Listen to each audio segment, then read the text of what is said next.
Selamat datang di Historika Kuno, tempat di mana sejarah bertemu geopolitik dunia serangan kekuatan singa. Serangan besar dimulai pada 13 Juni pukul 3 pagi. Israel meluncurkan operasi militer besar-besaran ke Iran. Operasi ini dinamai Kekuatan Singa. Target utamanya, fasilitas nuklir strategis dan tokoh-tokoh kunci militer Iran. Korban tewas. Pukulan berat bagi Iran. TV pemerintah Iran melaporkan bahwa fasilitas nuklir Natanz diserang.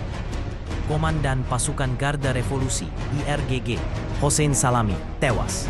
Disebutkan pula Kepala Staf Militer Iran, Mohammad Bagheri, turut menjadi korban.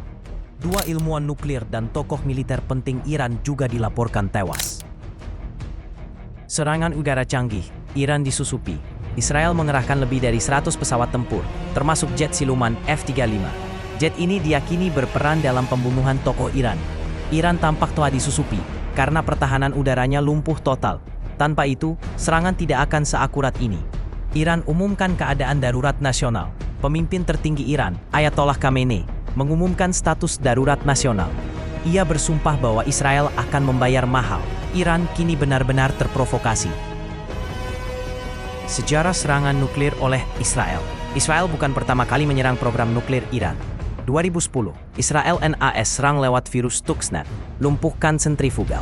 2020, Mossad ledakan gudang Natanz dari jarak jauh. 2021, serangan drone dan sabotase hancurkan 90% fasilitas Natanz, lumpuhkan program nuklir selama 9 bulan. Fasilitas nuklir Iran tak mudah dihancurkan. Meski diserang berkali-kali, teknologi inti Iran tetap utuh. Fasilitas seperti Fordo dibangun 100 meter di bawah tanah, dilindungi lapisan beton super. Bom penembus seperti GBU-28 milik Israel hanya menembus 30 meter tanah. Bahkan GBU-57 milik AS yang tembus 60 meter beton masih belum cukup untuk menjangkau Fordo.